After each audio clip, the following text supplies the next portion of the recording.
물론 정말 길게 놓고 보면 미증시는 계속 상승을 달립니다. 네. 다만 이걸 조금 쪼개서 보면요, 미국보다 한국이 강할 때가 분명 있어요. 사실 이 영상을 보고 계신 분들조차 결국에는 더 시장을 초과 기대하는 수익을 원하기 네. 때문에 라고 생각을 해요. 저는 이 강세장이야말로 우리가 주도주를 잡아야 하는 시장이라고 생각합니다. 그 이유는 크게 두 가지가 있어요. 첫째,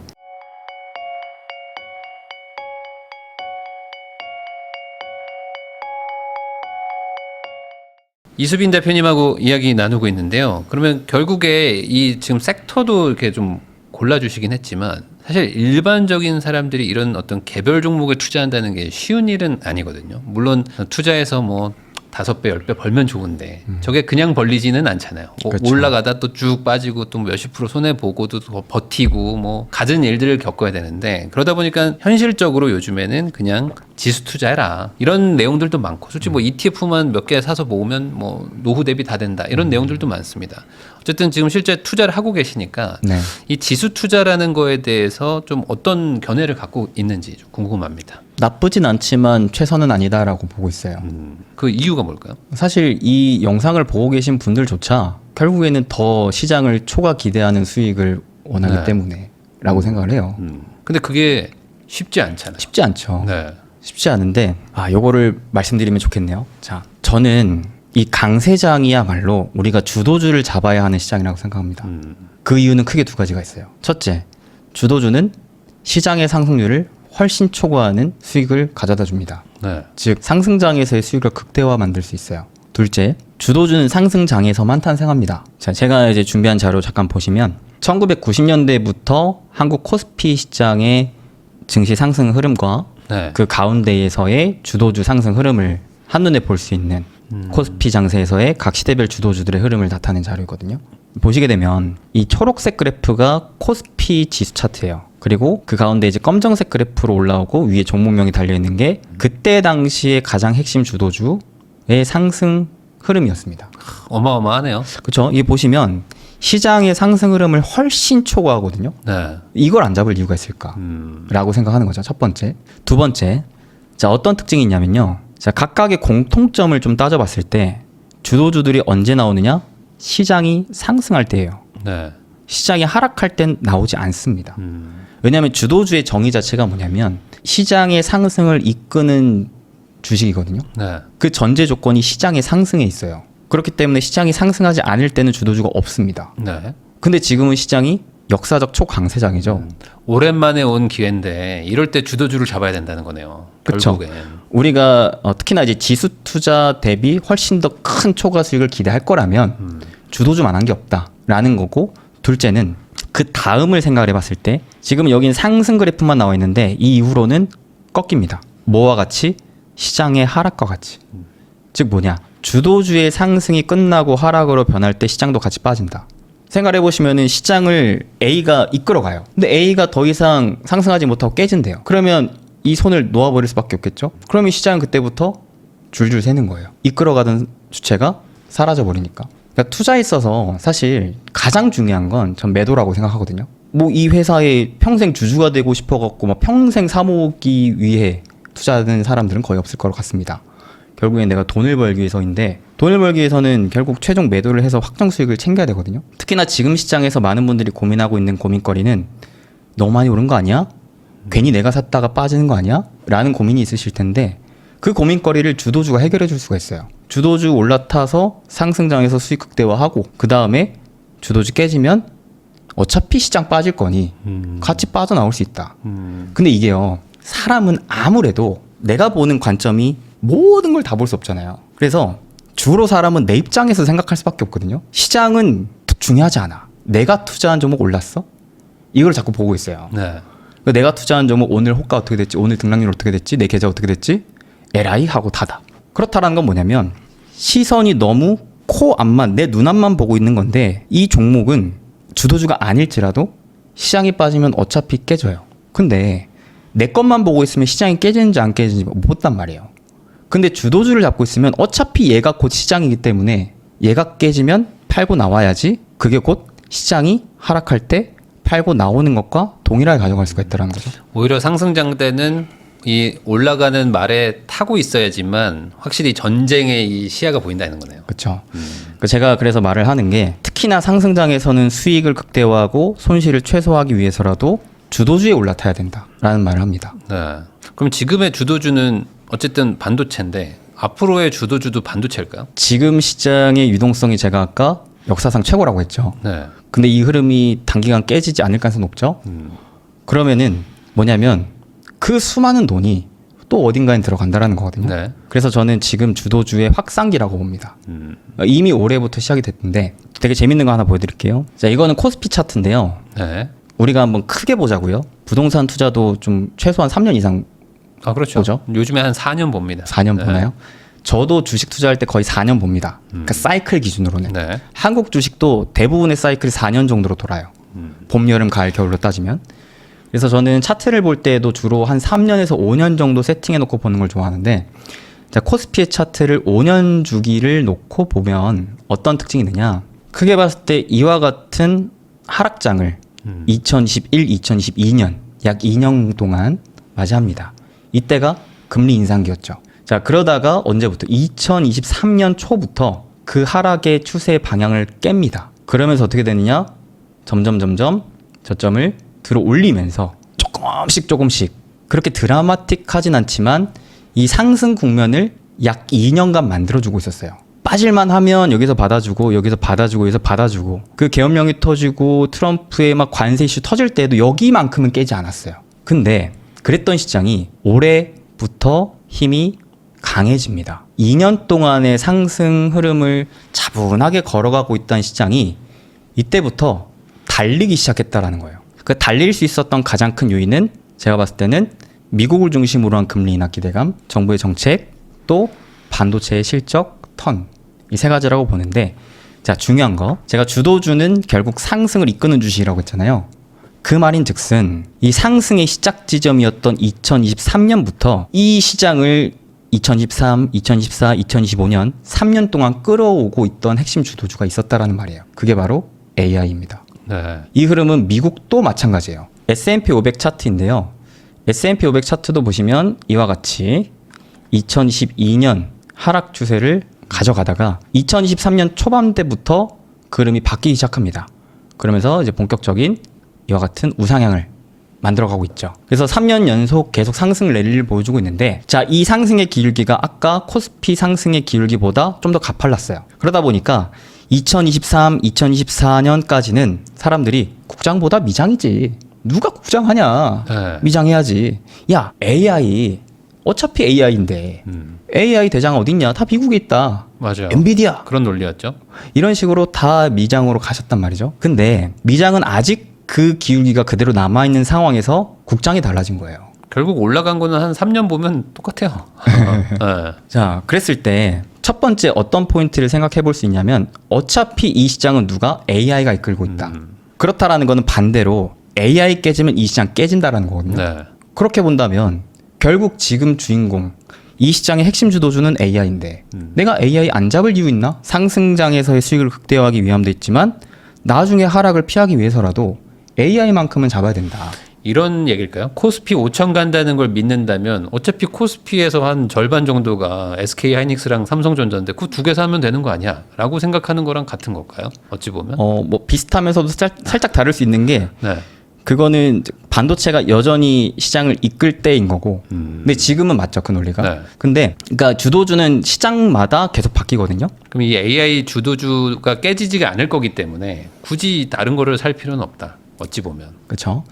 또한 우리나라에는 AI 관련 선택지가 점점 더 많아지고 있어요. 왜냐하면 반도체만 놓고 봤을 때 불과 올해 상반기까지만 하더라도 HBM밖에 없었어요. 그러다 보니까 하이닉스만 올랐어요. 네. 하이닉스도 추세적으로 본다면 2023년부터 본격적으로 이렇게 쭉 추세 타고 올라오고 있었거든요. 근데 여기에서 최근에 뭐 또 디램 가격 폭증하면서 이렇게 달라지고 있는데 삼성전자는 그렇지 못했었단 말이에요. 삼성전자는 2023년, 2014년 초반 때까지는 하이닉스가 하면 삼성도 하지 라는 논리로 갔어요. 근데 작년 하반기 때 와장창 깨졌죠. 야, 못한대. 못한다. 테스트 통과 삼성 못했대. 망했다 이제. 네. 그렇게 해서 하이닉스처럼 같이 따라가지 못하고 오히려 제자리로 원위치 너 네. 돌아와. 너 아니야. 그러다가 이제야 야 AI 덕분에 범용도 좋대 하면서 가고 있는 상황이거든요. 근데 여기에서 이제 이번에 또 HBM 가장 최고 모델은 아니지만 그래도 엔비디아 쪽으로 이제 납품한다라는 이슈가 네. 나오면서 또 이제 힘을 받고 있는 게 삼성전자인데 그러니까 중요한 건 이거라는 거죠. 반도체 또한 확장되고 있다. 기존 HBM에서 범용으로. 근데요. 중요한 건 AI에 투자할 때 있어서 반도체만 필요하냐? 아니요. 아까 분량께서도 말씀하셨다시피 전력도 못지않게 중요합니다. 네. 오죽하면 미국 입장에서는요. 내년에는 반도체보다 전력이 더 문제라고 해요.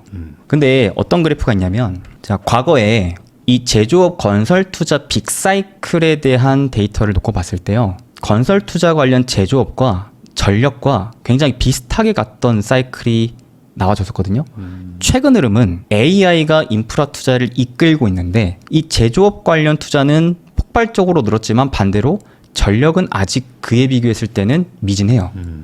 근데 점점 내년부터 전력난이 문제가 될 거란 말이죠.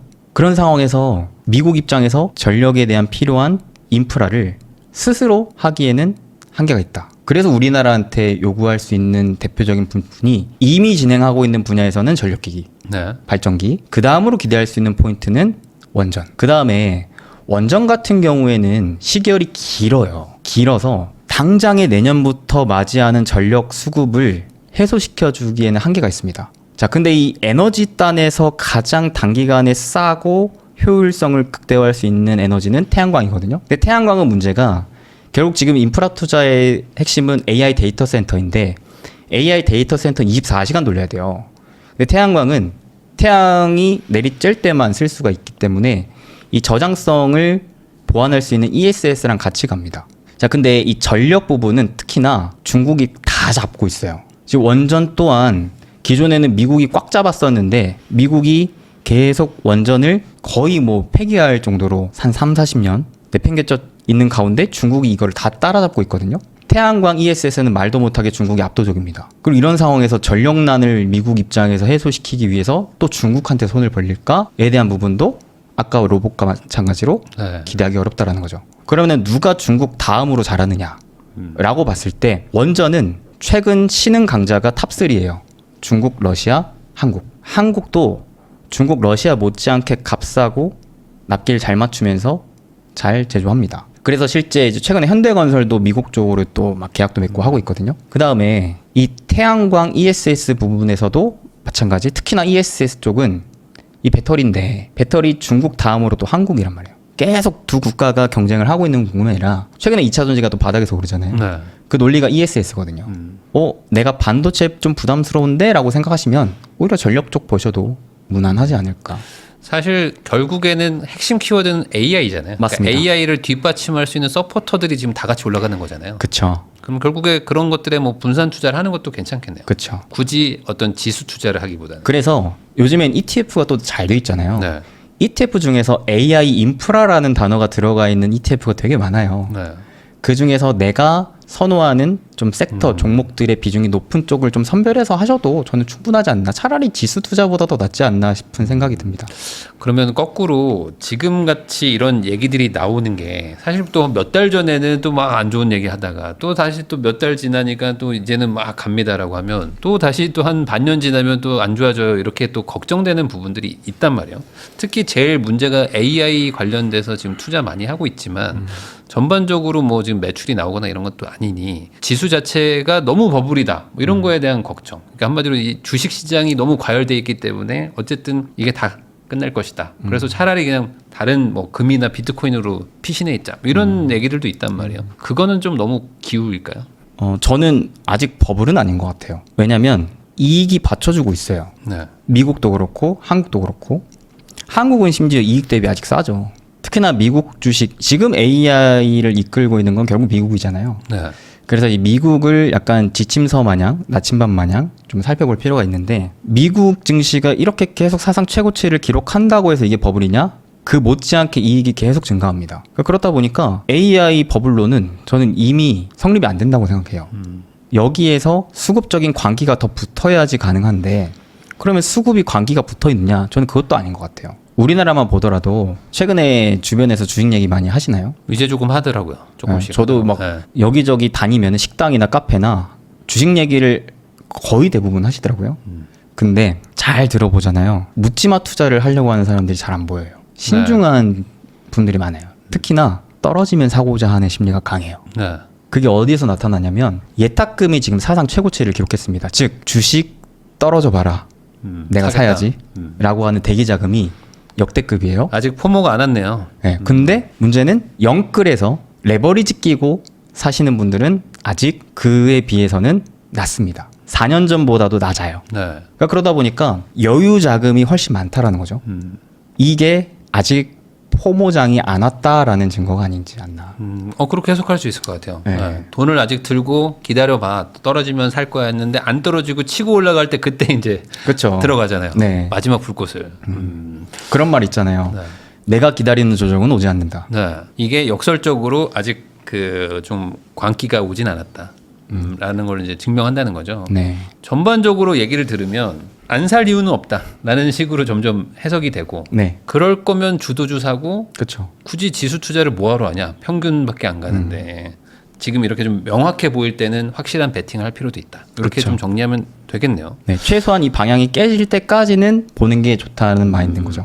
그러면은 마지막 질문으로 요게 좀 좋을 것 같습니다. 결국에 다시 원점으로 돌아가서 AI가 주도하는 시장이고 네. 그러면 결국에 광기든 버블이든 올 텐데 그거는 미국장에서 오는 거 아닌가? 굳이 한국장이 더 좋은 건가? 이 부분에 대한 어떤 고민은 있을 것 같습니다. 물론 뭐 세금 내고 이런 것도 있겠지만 큰 틀에서 봤을 때 결국 메인 스트림에 가서 있으면 되는 거 아닌가? 뭐 엔비디아가 더 나은 거 아닌가? 뭐 이런 생각들에 대해서 견해를 좀 밝혀주시면 좋겠습니다. 밸류에이션만 따지고 봤을 때 네, 그래도 한국보다 미국이 부담스럽습니다. 부담스러운 건 맞다. 네. 한국이 단기간에 이렇게 가파르게 올랐지만 밸류에이션은 여전히 최하위입니다. 하이닉스 보면 뭐 네. 네. 또한 중요한 건 그 밸류에이션을 높이기 위한 정부의 정책이 생각보다 적극적이다라는 거, 외국인도 거기에 반응하고 있다라는 거, 결정적으로는 미국 주식 또한 영원하지 않다라는 거. 물론 정말 길게 놓고 보면 미증시는 계속 상승을 달립니다. 네. 다만 이걸 조금 쪼개서 보면요, 미국보다 한국이 강할 때가 분명 있어요. 그때의 공통점은 뭐냐? 제가 첫 번째 얘기 들었던 달러의 약세입니다. 자, 이 달러의 약세를 여러분들이 기대를 하실 거라면 저는 좀 더 미국보다도 한국에 주목해 볼 필요가 있지 않나 싶어요. 트럼프가 원하는 게 달러 약세잖아요. 그렇죠. 게다가 결국에는 돈의 가치의 평가 자체를 봐야 되는데 환율의 기준. 미국은 계속 금리를 더 내린다고 하고 한국은 금리를 동결하고 있으면 네. 시간이 지날수록 이게 어떻게 될까에 대한 생각을 가져본다면 단기적으로는 환율이 반등하고 있지만 좀 길게 놓고 봤을 때 향후 한 1년, 2년, 좀 길게 모아서 3년 정도? 최소한 트럼프 임기 하에는 달러의 약세 기조를 우리가 좀 더 기대할 수 있지 않을까. 이런 생각을 해보면 저는 그래도 여전히 국장에 대한 매력이 더 높지 않나 생각하고 있습니다. 그 결국에 우리도 뭐 과거에는 조금 뭐랄까 자신감이 없기도 했죠. 그렇지만 지금 다시 올라가는 거 보면은 어찌 보면 그 말씀하신 게 맞는 것 같다는 생각도 좀 듭니다. 훨씬 더 인지하기도 편하고 그다음에 세금도 없고 여러 가지 그쵸. 아직도 밸류업도 계속 되고 있기 때문에 그런 것들은 미국에는 없는 거니까 우리만의 장점도 좀 분명히 있다는 생각도 좀 드네요. 결국에 20년 만에 온 기회를 요번에 기회라고 생각하는 사람이 있고 아니다 다시 박스피다라고 생각하는 사람이 있기 때문에 그쵸. 여기서 아마 또 자산 격차가 많이 갈리지 않을까라는 생각도 좀 듭니다. 또 그래서 투자가 재밌는 것 같아요. 서로 생각하는 바가 다르기 때문에. 지금까지 부자TV 이수빈 대표님하고 이야기 나눠봤는데요. 이 내용들을 잘 고려하셔가지고 투자에 좋은 도움을 받기를 바라는 마음으로 저도 영상을 마무리하려고 합니다. 귀한 시간 내주셔서 시청해주신 거 다시 한번 감사하다는 말씀 전하면서 저도 대표님하고 인사 나누겠습니다. 오늘 나와주셔서 감사드립니다.